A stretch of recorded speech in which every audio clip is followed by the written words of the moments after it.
Welcome to Get Sleepy Cozy. As twilight embraces the world and stars begin to twinkle in the night sky, it's time to unwind and journey into the land of dreams. In our cozy corner, stories await to whisk you away, tales woven with magic, whispers of faraway lands, and echoes of ancient myths. Each story is a gentle lullaby, crafted to guide you towards a peaceful slumber. So make yourself comfortable. Let go of the day's worries and breathe in tranquility. As you nestle under the covers, close your eyes and let your imagination take flight. In Get Sleepy Cozy, every night is an adventure, a soothing journey through the realms of dreams. With each word, we'll drift closer to the stars, to a place where sleep's gentle embrace is just a story away. Now, let's begin tonight's tale. A Forgotten Library. Chapter 1, Unveiling the Chrono-Codex. In the heart of the mystical city of Eldoria, nestled among its ancient cobblestone streets and towering spires, stood the Eldoria City Library, a grand depository of knowledge and history. It was in the library's lesson hour annex was Zephyra, who spent most of her days. Zephyra, with her wild crimson hair and eyes like emerald pools, was not your average librarian. Her passion for obscure texts and forgotten lore was matched only by her eccentricity and insatiable curiosity. On a particularly rainy afternoon, as the last rays of sunlight struggled through the storm clouds, Zephyra was busy cataloging ancient manuscripts in the annex's dusty basement. She loved the solitude of the basement, surrounded by the scent of old paper and the quiet whispers of history. As she placed a leather-bound tome onto a shelf, she noticed something peculiar, a faint outline of a door behind a cluster of old bookcases, obscured by years of neglect. Driven by an irresistible urge to explore, Zephyra pushed aside the bookcases, revealing a large, ornate door made of dark oak, with intricate carvings that shimmered in the dim light. The door had no handle, no keyhole, just a strange inscription that read, "To those who seek, to those who wonder, open the gates of time and yonder." Fluent in several ancient languages, recognized the script as an Eldorian dialect. She recited the inscription aloud, her voice echoing in the musty ear. To her astonishment, the door creaked open, revealing a hidden stairway that spiraled downward into darkness. Gripping a dusty lantern, Zephyra descended the stairs, each step creaking under her weight.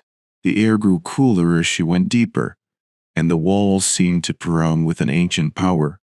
At the bottom of the stairs, she found herself in an immense underground chamber, lined with towering shelves that held thousands of books. This was no ordinary library. It was a place out of time, a repository, arcane knowledge named knowledge. There were around this. The books were unlike any she had seen before, bound in materials ranging from leather to strange metals, and their titles were written in languages long forgotten. As Zephyra wandered through the aisles, she felt as if the books were watching her, whispering secrets in a language only her could understand. In the center of the chamber stood a grand table, upon which lay an open book, its pages glowing with a soft, otherworldly light. Drawn to it, Zephyra approached the table and peered into the book.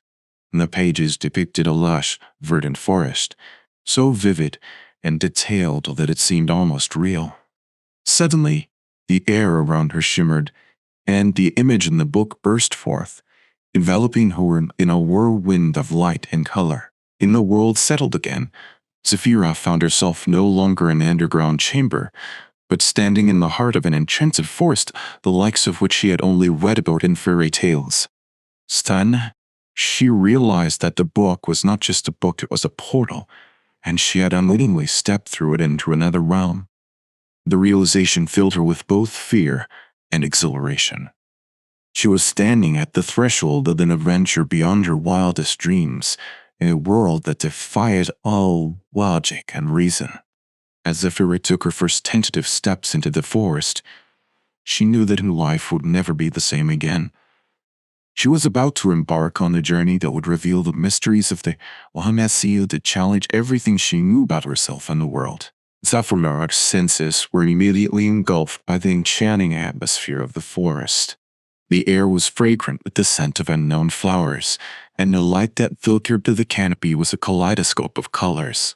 She could hear the distant melody of a stream and the soft rustling of leaves, creating a symphony that was both calming and mysterious. As she ventured deeper into the forest, Zephyra couldn't help but marvel at its beauty and the surreal nature of her situation.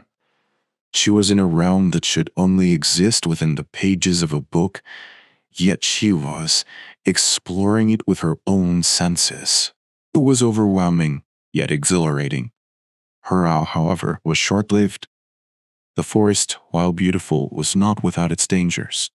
Zephyra soon realized that she was not alone.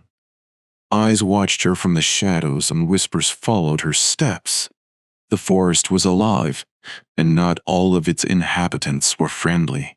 Suddenly, a figure emerged from behind a tree, cloaked in a robe that seemed to blend the shadows. The figure was tall and imposing. This was Thornwick, the mysterious guardian of this realm. His eyes were like pools of ancient wisdom, and his presence commanded respect.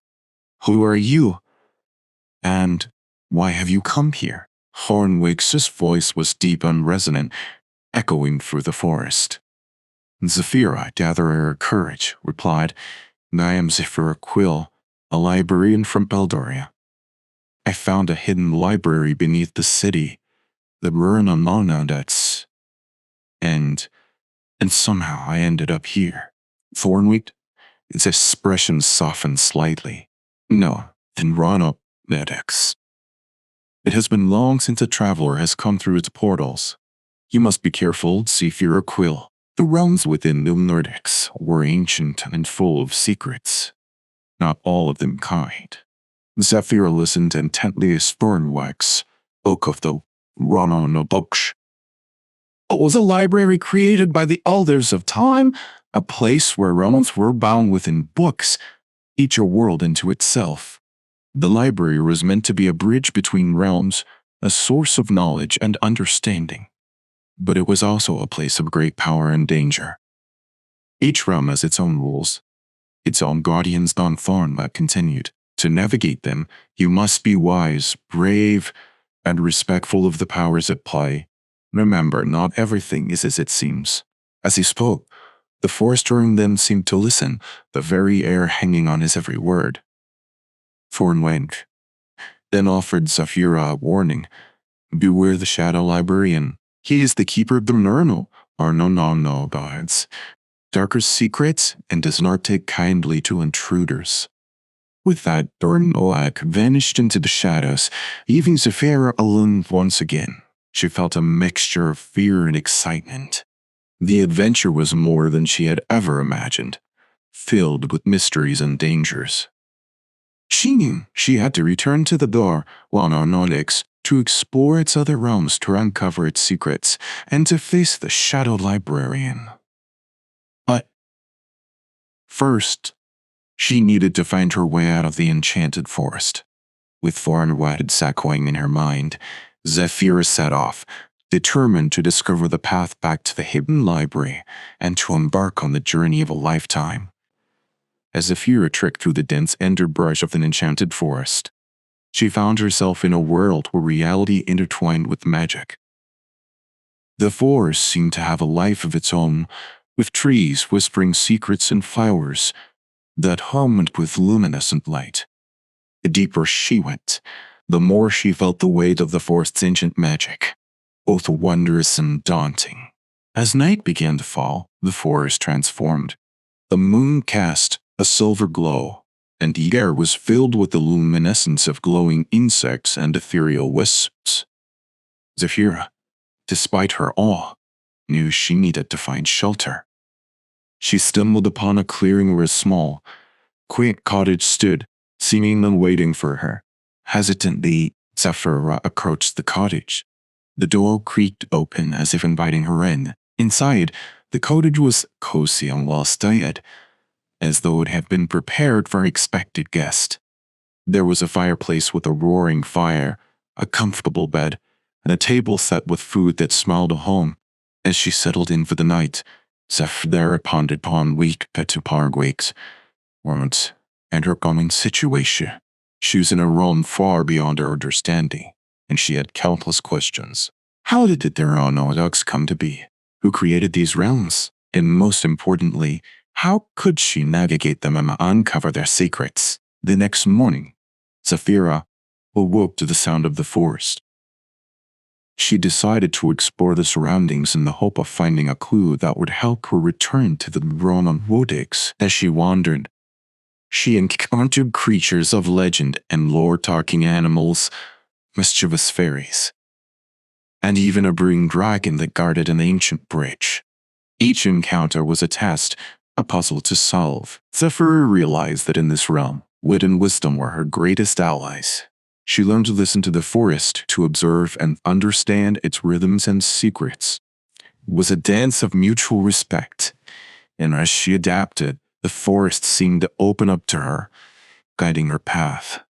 Finally, after what seemed like days of wandering, Zephyr came across a grand ancient tree at the heart of the forest. Carved into its trunk was a door, similar to the one she had found in the Chrono-Codex. Instinctively, she knew this was her gateway back.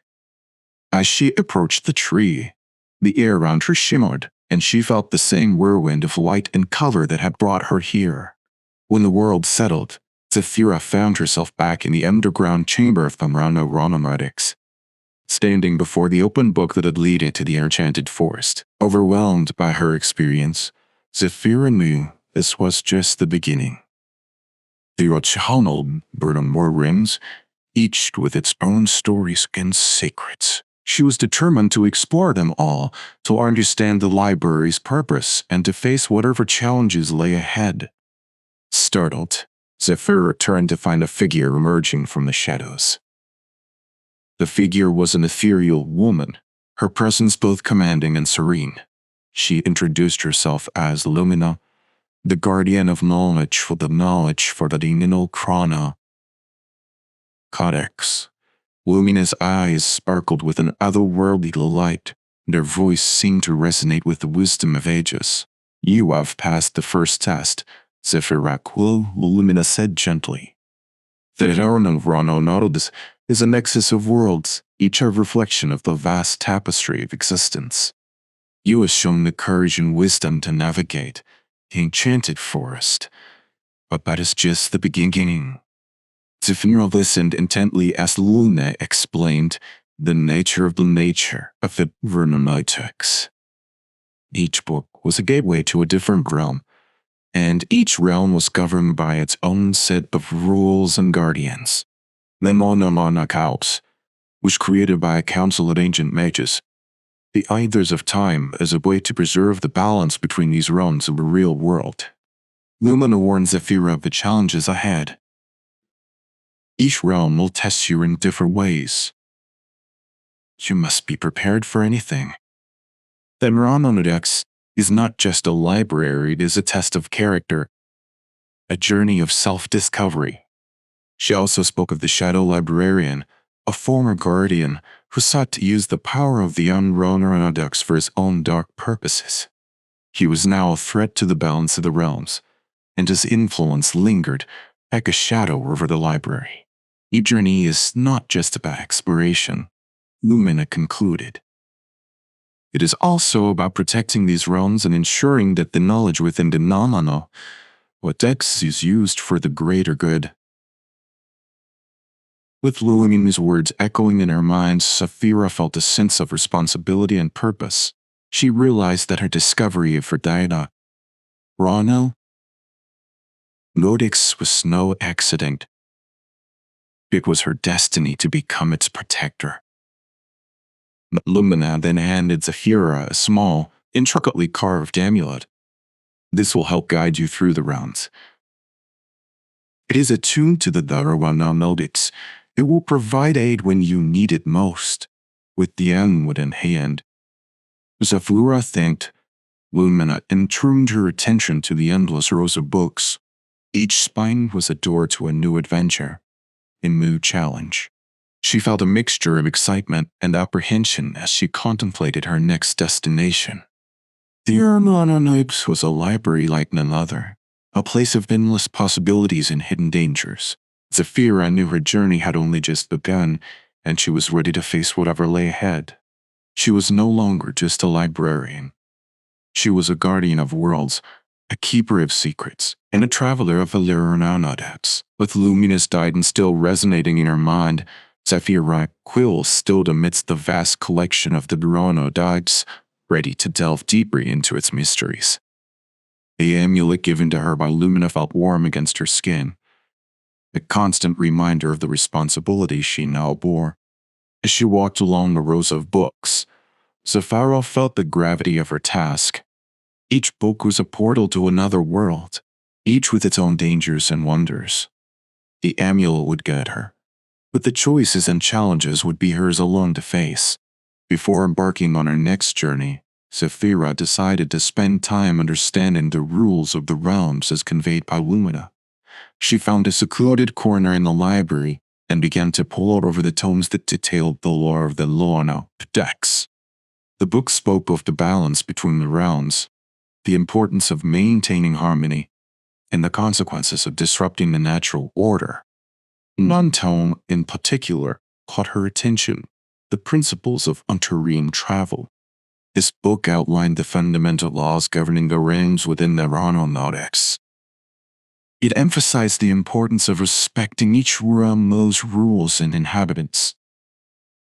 The realms were interconnected, and actions in one could have repercussions in others.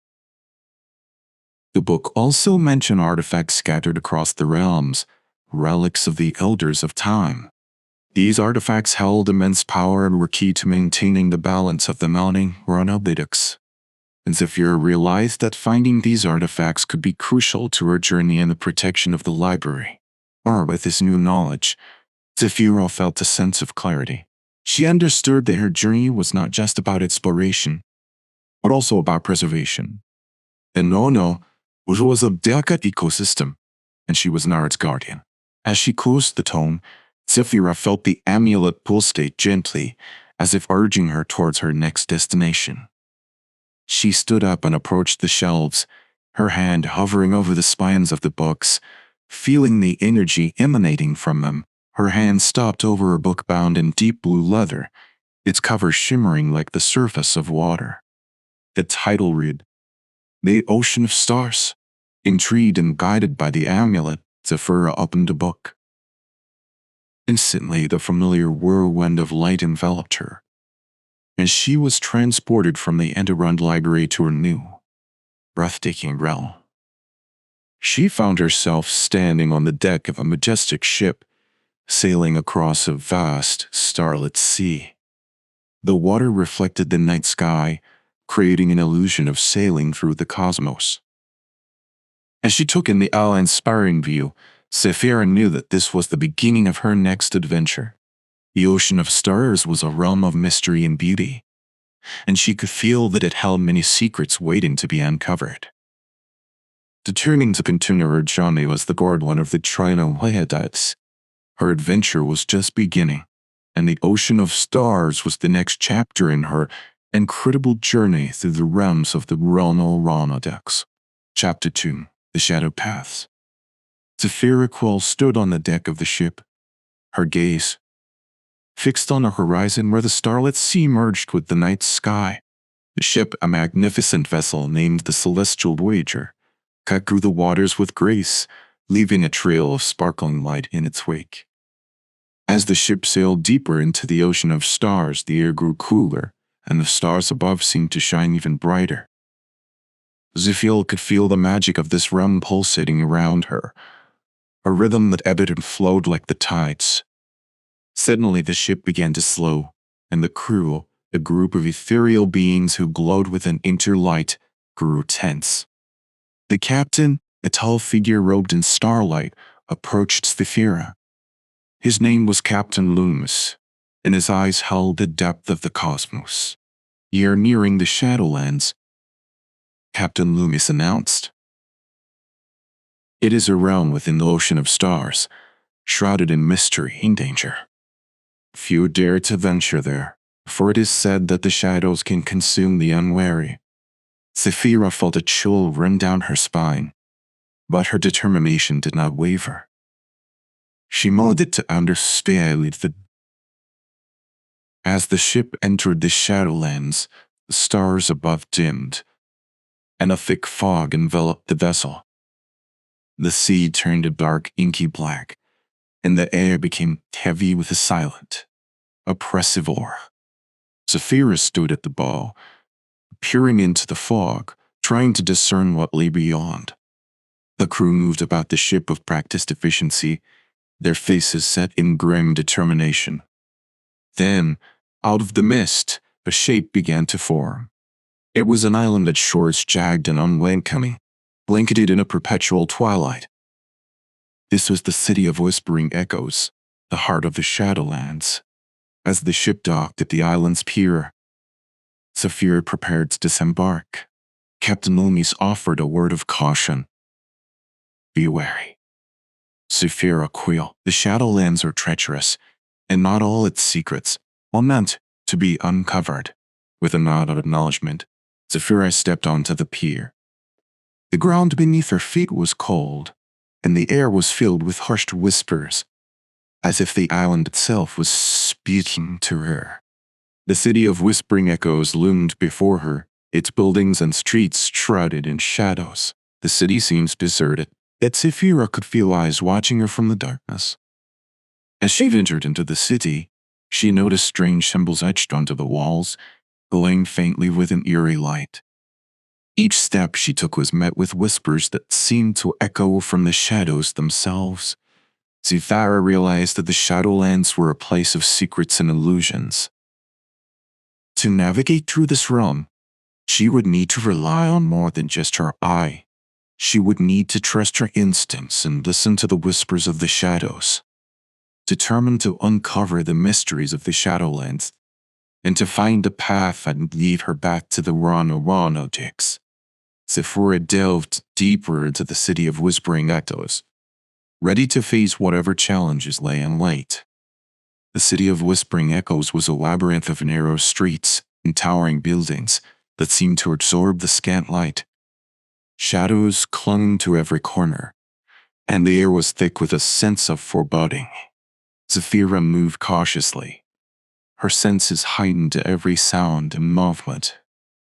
As she wandered the desolate streets, the whispers grew louder, forming coherent sentences. Seeker of knowledge. Why do you trespass in our realm? The voices were neither welcoming nor threatening, but they carried a weight that Zephyra could feel in her bones. She replied aloud, I am here to learn to understand the secrets of the Chrono-Codex and to protect its realms. The whispers responded, many have come seeking knowledge. Few have left with it. The secrets of the Shadowlands are not given freely. Zephyra knew she had to earn the trust of this realm, to prove her intentions were pure. She continued deeper into the city, her eyes catching glimpses of shadowy figures that flitted in and out of sight. The city felt alive, watching her every move, testing her resolve. In the heart of the city, Zephyra found a plaza dominated by a towering statue of a sphinx, its eyes made of shimmering black opals. The base of the statue bore an inscription, to those who seek the truth, answer my riddle and be enlightened. Zephyra approached the statue, feeling the intensity of its gaze. The whispers fell silent, and the air grew still, as if the city itself was holding its breath. The Sphinx's eyes glowed, and a voice, deep and resonant, spoke directly into Zephyra's mind. I am always hungry. I must always be fed. The finger I touch will soon turn red. What am I? Zephyra pondered the riddle, her mind racing through possibilities. And it clicked. She spoke confidently, fire. The Sphinx's eyes flared, and the ground trembled as the statue began to move. The mouth of the Sphinx opened, revealing a staircase leading down into darkness. You have answered correctly, the voice of the Sphinx echoed. But be warned, seeker, the path to knowledge is fraught with peril. Zephyra descended the staircase, finding herself in a vast underground chamber. The chamber was filled with mirrors of all shapes and sizes, reflecting her image 1,000 times over. She realized this was the next test, the labyrinth of illusions.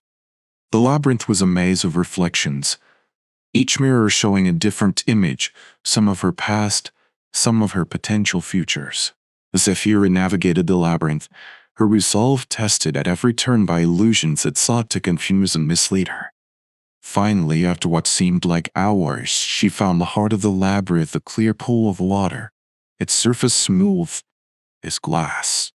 The pool reflected the true path, leading out of the labyrinth and deeper into the secrets of the Shadowlands.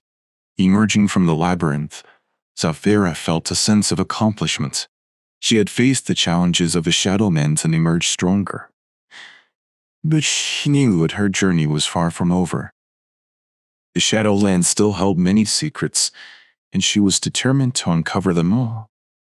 Emerging from the labyrinth of illusions, Zephyra found herself in a new section of the city of whispering echoes, one that seemed older and more enigmatic. The buildings here were adorned with intricate carvings and runes, and the shadows seemed to dance along the walls, creating a constantly shifting tapestry. In this part of the city, Zephyra encountered the Shadow Sphinx, a being of immense knowledge and power. The Sphinx, with its enigmatic gaze and an aura